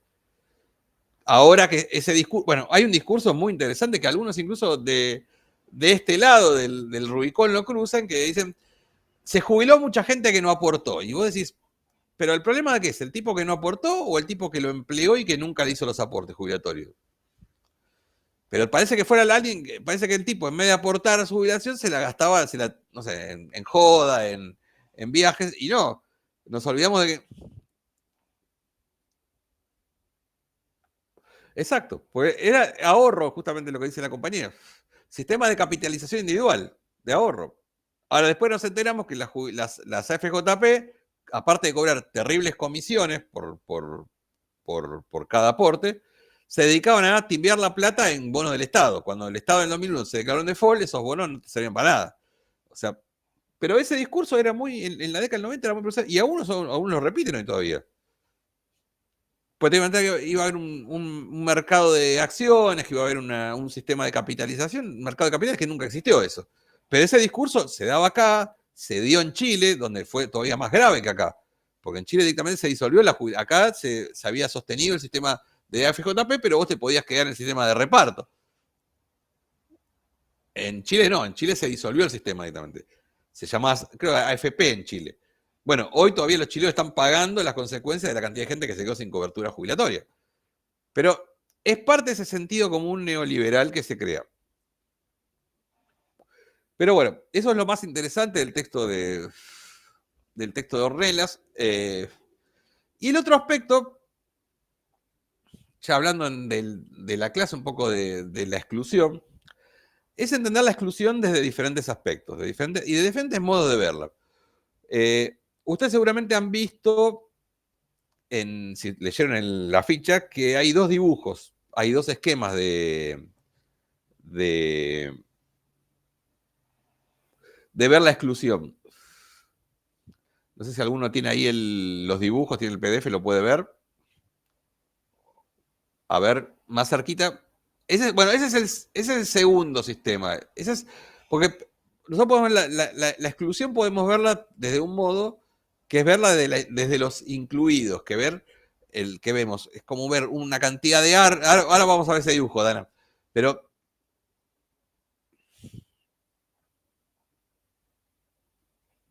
no, la comisión los tipos creo que van 9%, 11% de comisión, es una barbaridad. Una barbaridad, un negocio multimillonario que los tipos tuvieron.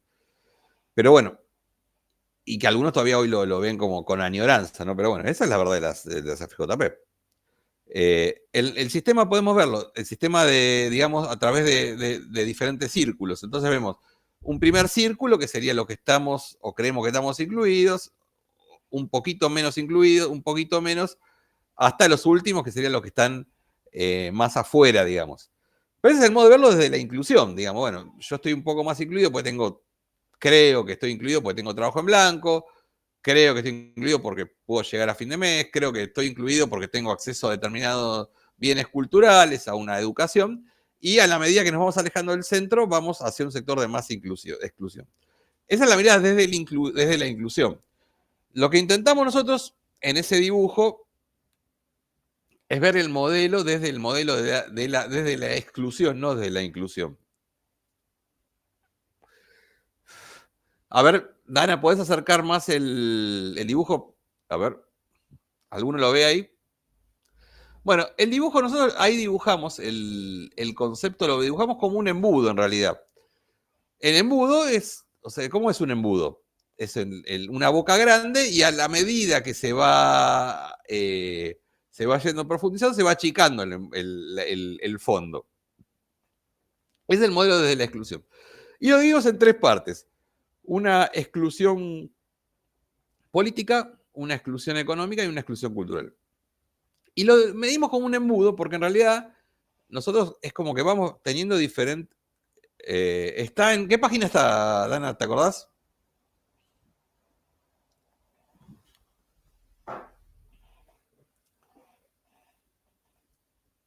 A ver.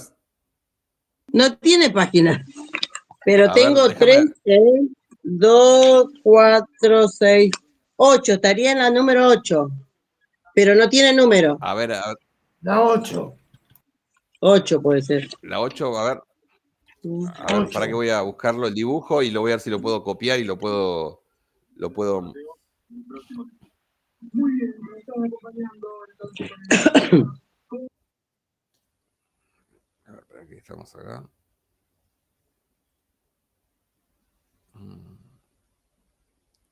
Un segundito, ¿eh? Esto es un poquito...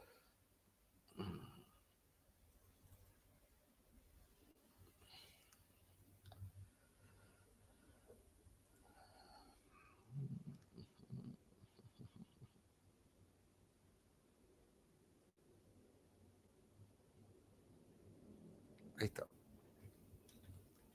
Vamos a darle Paint. Segundito nomás, ¿eh? Así lo puedo...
Ahí estamos.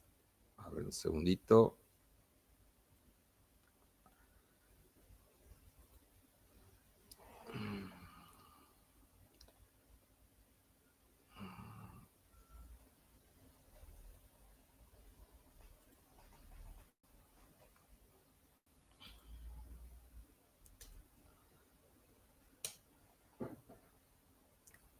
Ahí lo ven. ¿Lo ven en dibujo? ¿Lo pueden ver el dibujo? Sí, ahí se ve. Ahora Bueno. sí.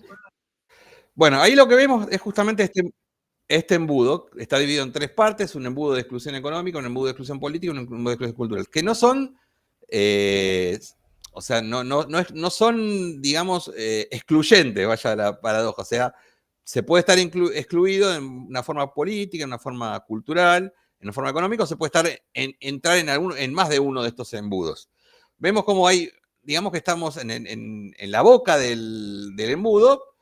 Sería lo que llamamos el círculo de inclusión, en la cual tendríamos las diferentes, aquellos que creemos que estamos incluidos, o que creen que están incluidos, que en todo caso creen que están incluidos porque tienen acceso a un nivel de cierto bienestar económico, a una exclusión política porque tienen participación o conocimiento de la vida política en su comunidad, y a una inclusión cultural, digamos, porque tienen acceso, no sé, acceden a bienes culturales, a libros, a películas, a determinado capital cultural, que, como diría Bourdieu, capital cultural que nos permite creer o nos da una idea de que estamos de inclusión.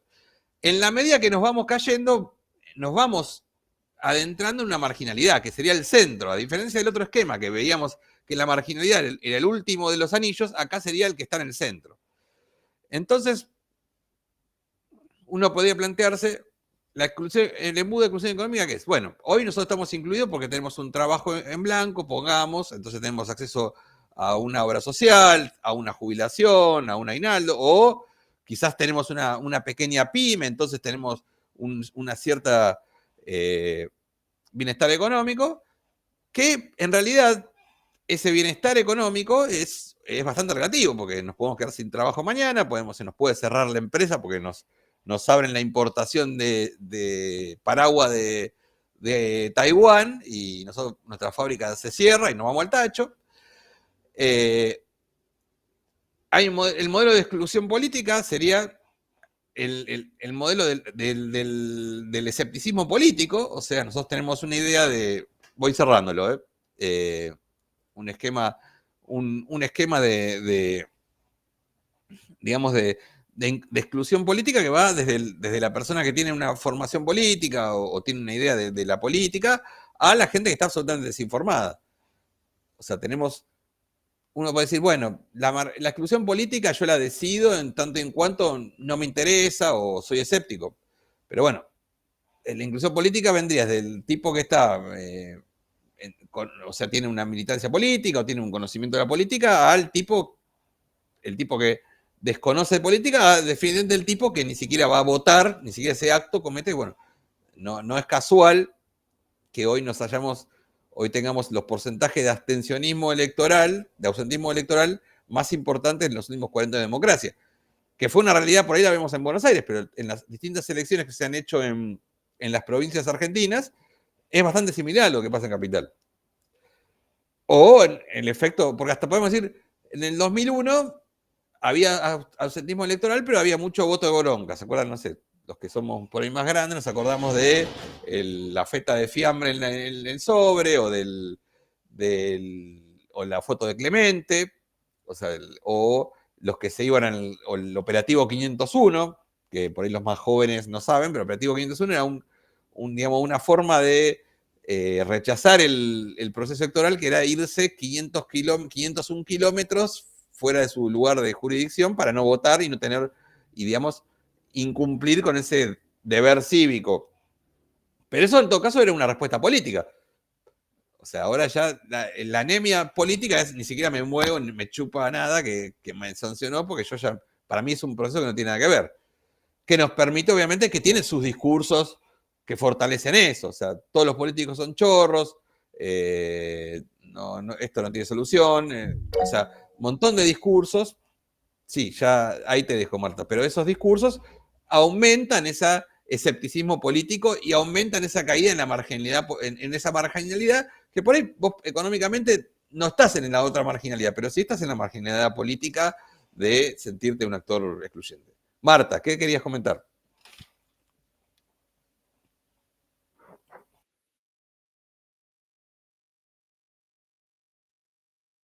Marta, Marta, Marta, ¿querías hablar?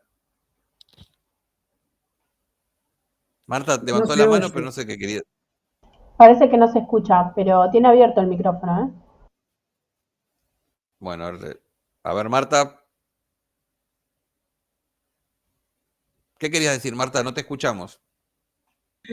Escribí, Marta, escribí, porque no se te escucha.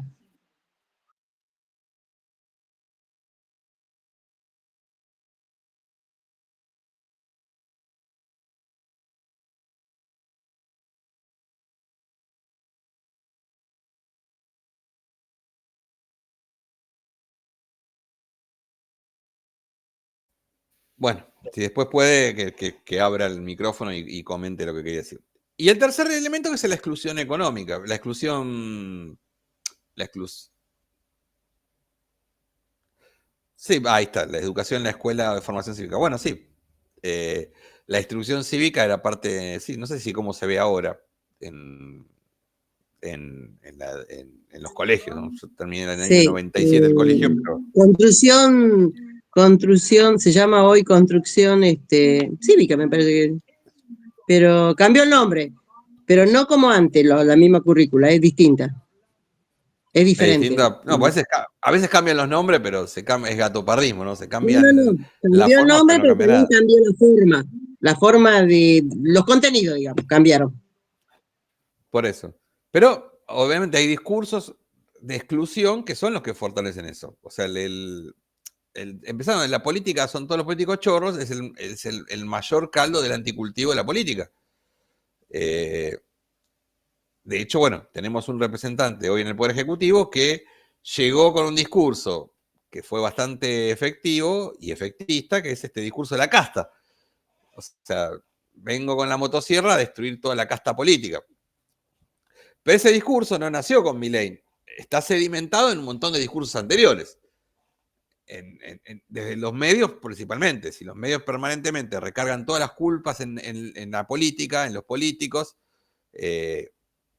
bueno, es fácil después ingresar sobre terreno arrasado con un discurso de la casta política o el curro de los políticos, todo el problema de la política, y seguramente hay políticos malos, seguramente, en todos los partidos políticos, pero bueno, creer que la política es mala per se y que no es la forma que tienen los sectores populares, como decía Germán Abdala, de luchar frente a los sectores dominantes, de resistir frente a los dominantes, estamos en un problema.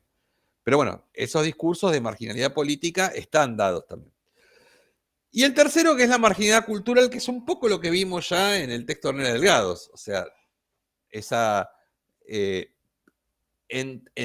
cuestión donde nuestros nuestros particularismos, nuestras idiosincrasias, nuestras cosas que tienen que ver con nuestra propia vida, con nuestra propia realización, quedan apartadas por una cultura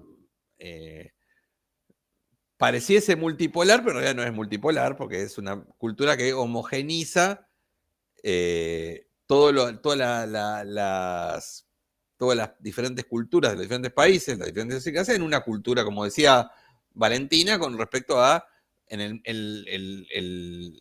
predominio del McDonald's, el predominio de el reggaetón. Bueno, a uno por ahí le gusta el reggaetón y le va a molestar, pero bueno, qué sé yo, no sé qué tenemos que ver nosotros con la letra, con los términos de reggaetón, ahora no sé si se usa mucho, pero la terminología, lo que se llama el Spanglish, ustedes ven usar palabras del lenguaje neutro que construyen obviamente un discurso. Es muy común eso, me acuerdo, no sé ustedes si tienen chicos, pero durante muchos años los chicos por ahí veían, no sé, los canales Nickelodeon o el Cartoon Network y terminan hablando con un discurso, con palabras que no son las palabras que usan en el lenguaje común. Pero tiene que ver con una misma homogenización cultural. O sea, decir aparcar, decir nevera, no son términos que usamos nosotros en general, pero tienen que ver con esa no es una invasión, pero sí con esa hegemonización cultural, hegemonización y con una homogenización cultural que se utiliza, que es bastante común. Bueno, o sea, no quiero decir que no vean mañana, no sé, los Power Rangers, está bien, cada uno después ve y consume culturalmente lo que quiere, pero tiene que ver justamente esa exclusión cultural con ese nivel de exclusión también. Y con la historia como nos transforma, y ver cómo esa historia no es una cuestión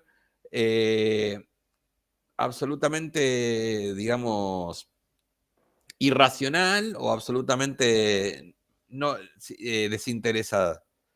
O sea, hay un libro de Aníbal Ford,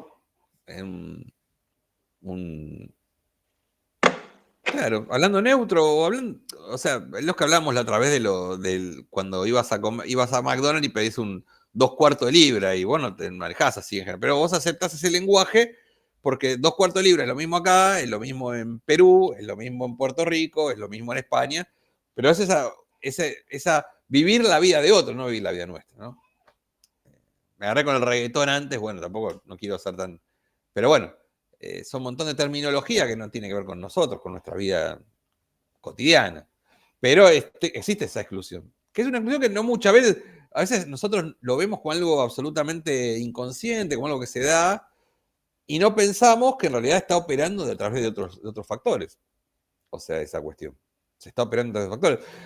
Aníbal Ford, hay un libro que escribió hace ya 20 años, era un comunicador, era un academicista, un intelectual argentino, ya falleció, que se llamaba La Marca de la Bestia, que plantea justamente esas marcas de la globalización, pero cómo esa globalización, y él crea un concepto que es el concepto de glocalización.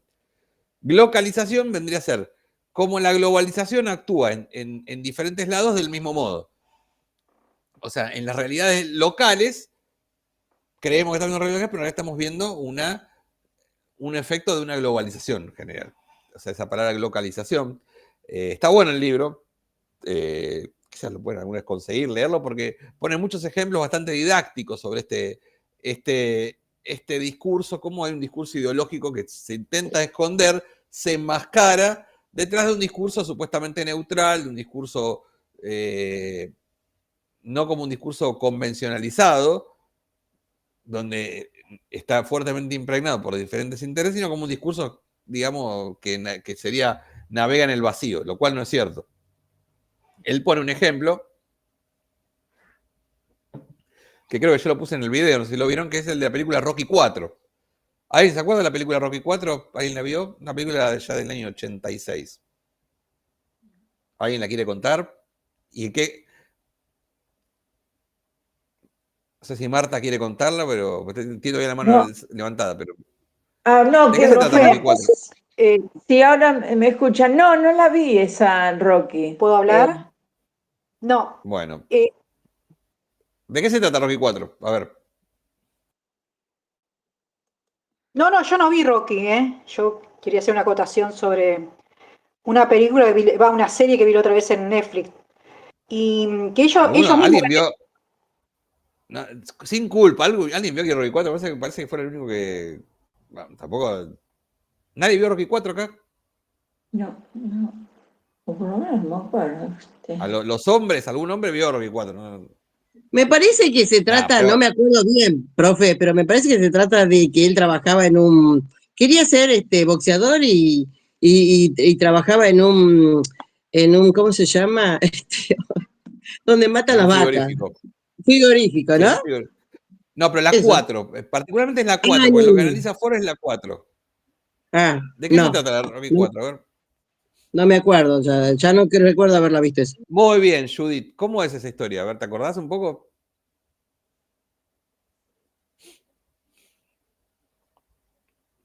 No puedo creer que ningún varón, no es por ser por ser patriarcal, pero que ningún varón vio Rocky 4, o sea, el único que la vio fue el profesor, no les creo, pero bueno. Bueno, voy a contar más o menos la película. La película Rocky 4 está enmarcada en pleno riganismo, o sea, ¿cómo?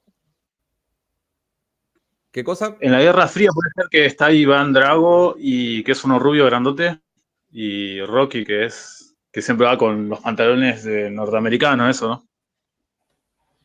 Bueno, es así. Rocky 4, o sea, la primera Rocky es del año 77, creo, 78. El Rocky 4 es de 1986, creo, 85. Es pleno riganismo, pleno apogeo de la revolución neoconservadora. Es una película fuertemente, claro, digamos que se volvió, digamos, estaba el tema de las fronteras ideológicas entre el mundo occidental y el mundo, digamos, lo que estaba detrás del muro de Berlín, ¿no? Que era la Unión Soviética. La película más o menos es que Iván Drago es el peleador soviético, es un urso de 2 metros, es un actor que se llama Don Logrid, que se llama, que el tipo agarra y Rocky va a pelearlo allá a Rusia.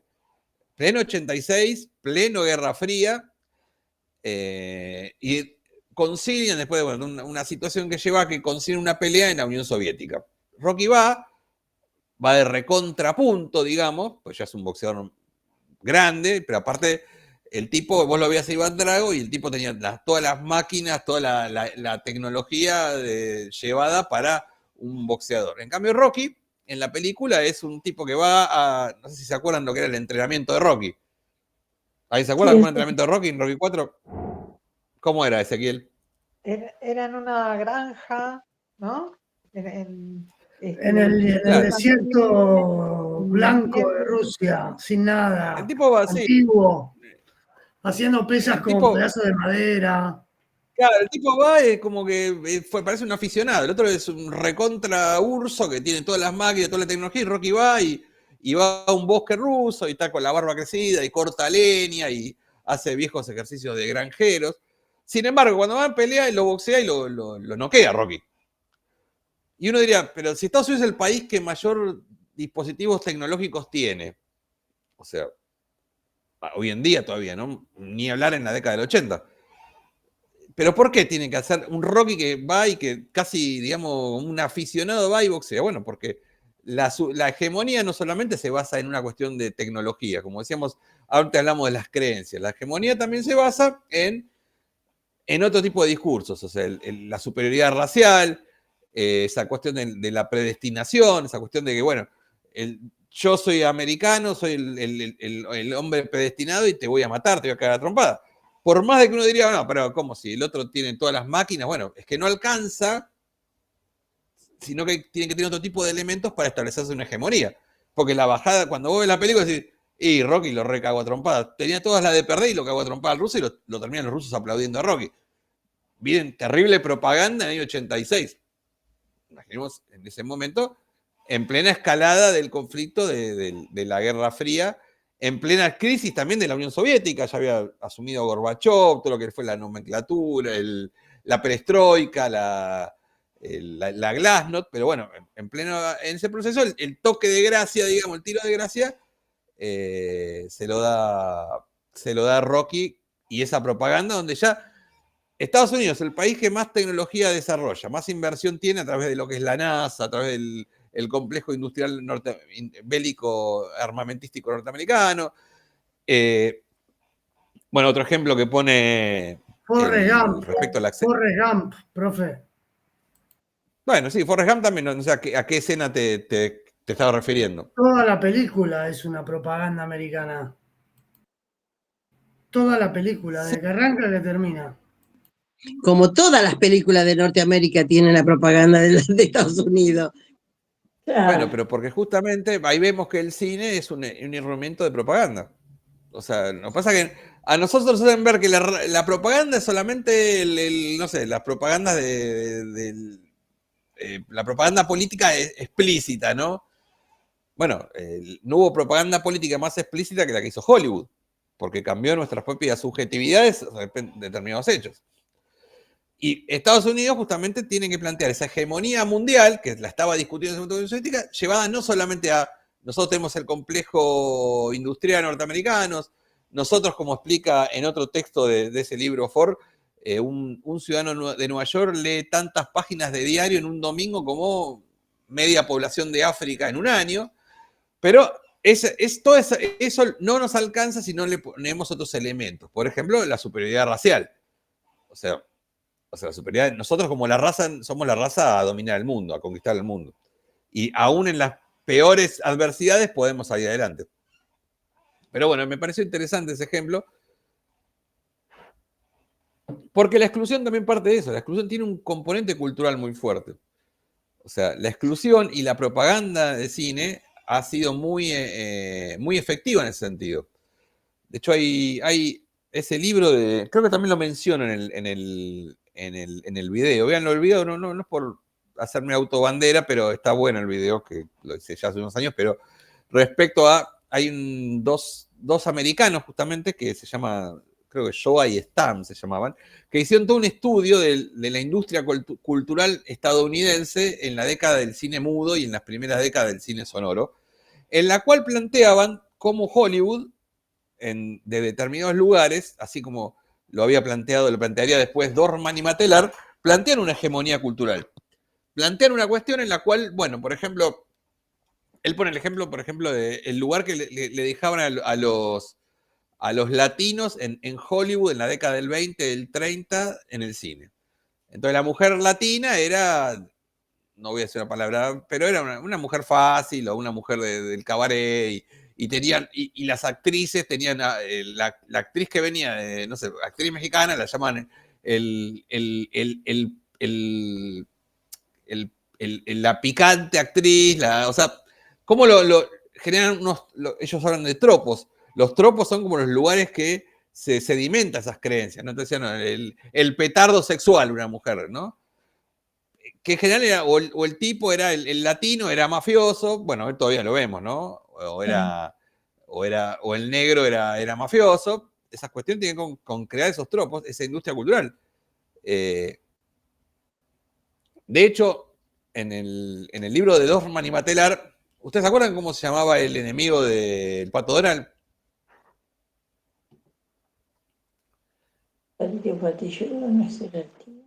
¿De qué color era el enemigo del Pato Donald? Lucas? ¿Se acuerdan? ¿El Pato Lucas negro? No, el Pato Lucas es de otra.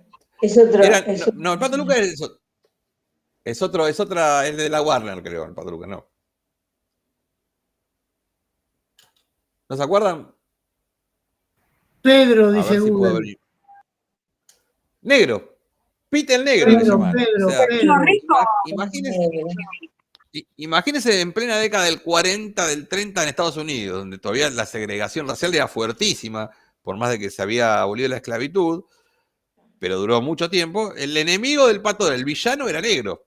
De hecho, le llamaban Pete el Negro. O sea, no había ningún tipo de eufemismo, no había ningún tipo de cuestión, digamos, de delicadeza. O sea, se construía de ese lugar. Los negros en Hollywood hasta la década del 30 eran esclavos. O sea, un negro que trabaja era Hollywood. De hecho, ¿alguien se acuerda? Quizás en Lo que el viento se llevó, la actriz de reparto que gana el Oscar era la negra, la gorda negra, que era la que había criado a la protagonista. A Scarlett O'Hara, creo que era la protagonista. Bueno, de hecho, ni siquiera, vi lo que fue que a esa actriz ni siquiera la dejaron participar de la entrega de los Oscars en la cual la habían premiado. Pero bueno, eso es la sociedad norteamericana de la década del 30, fuertemente segregacionista, ¿no?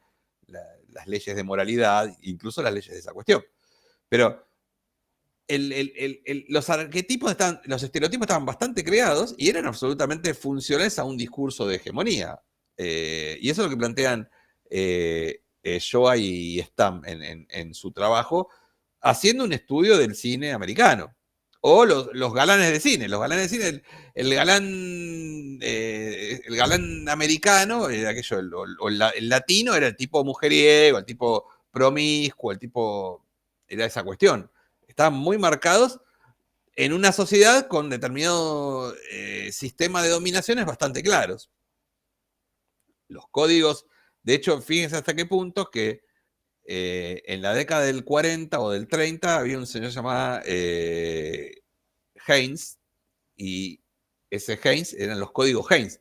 O sea, era como un censor que planteaba, de acuerdo a la moral puritana, el concepto de puritano, ustedes saben que nosotros hablamos de puritanismo por una cuestión casi que viene del...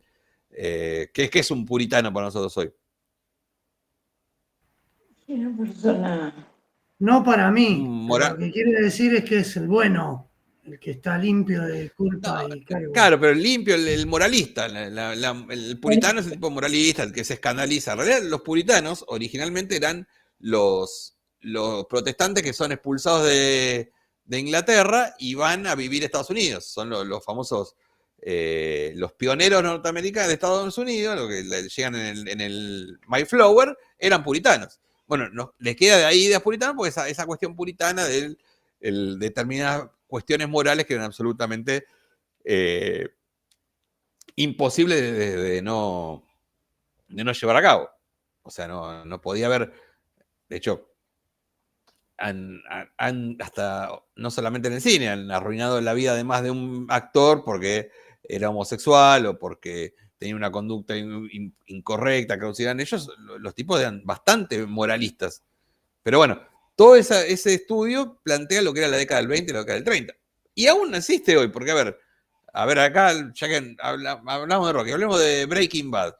Buenísimo, está buenísimo Breaking Bad. Ahora, ¿quiénes son los malos en Breaking Bad, en general? Latinos. Latinos son todos, venden falopa, son los más sanguinarios. En general, se sigue planteando esa cuestión. El latino se le reserva al latino el lugar, digamos, que la sociedad le quiere dar de inmoral, digamos, de disfuncional. O sea, el tipo que canalizan en él todo lo que la sociedad debería no tener. En general. Está bien, Breaking Bad, el mayor narcotraficante es un blanco que es profesor de química. Pero en general lo que se ponen como los actores, en general el actor latino está reducido a eso. Está reducido a ser el tipo que está en esa situación de marginalidad. Y uno se preguntaría, ¿puede una sociedad, aún con niveles de exclusión económica, por ejemplo, tener niveles de crecimiento económico, ser un país desarrollado?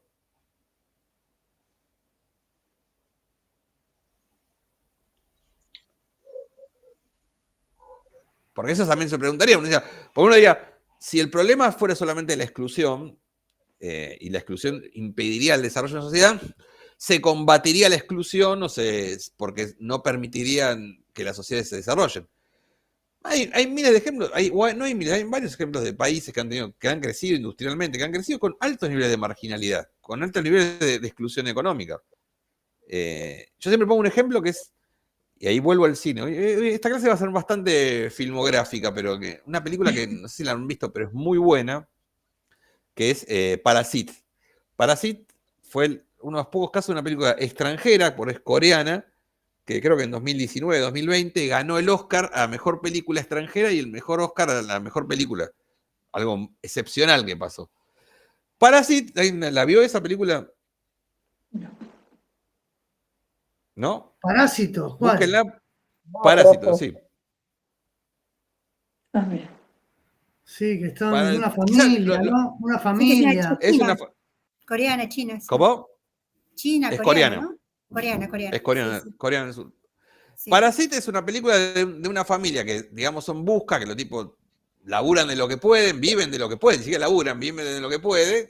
Quizás lo han visto más el meme del tipo del chofer que está manejando y que está la mina atrás hablando con el teléfono celular. Ese meme seguro lo vieron. Ponen una película, pero vean la película, está muy buena. Porque esa película te muestra una sociedad, es una crítica social muy fuerte, que por ahí uno no lo entiende.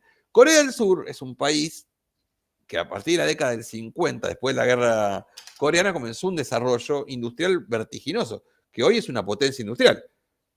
O sea, uno cuando ve empresas como Hyundai, como LG, como Samsung, son empresas transnacionales importantísimas que le compiten a las empresas japonesas, a las empresas estadounidenses en diferentes radios. ¿Cómo se dio ese desarrollo? Es interesante ese desarrollo que se dio en Corea. Corea del Sur, cuando termina la guerra entre Corea del Sur y Corea del Norte, que usted sabe que están ambas Coreas están separadas por un paralelo. Son dos países bastante pequeños separados por un paralelo, el paralelo 38. Y uno, a ver, tiene una idea de Corea del Norte, que tal vez es una dictadura autócrata, porque creo que en los últimos 80 años han gobernado el padre, el hijo y ahora el nieto. O sea, han sido 3 gobernantes. Una dictadura, quizás la última dictadura comunista, estalinista que queda. Ahora, Corea del Sur, durante todo, cuando termina el gobierno, no tuvo gobiernos democráticos, tuvo gobiernos de dictaduras fuertes también, dictaduras represivas también. Que a diferencia de como eran dictaduras que eran satélites de Estados Unidos, no se tuvo esa crítica, pero no llevó en ese momento un modelo democrático. Una vez terminada la guerra terminó en el 53, durante 30 años tuvo dictaduras militares Corea del Sur. ¿Qué pasó con esos gobiernos? Fueron dictaduras militares, pero a diferencia, por ejemplo, de la dictadura argentina o de otras dictaduras,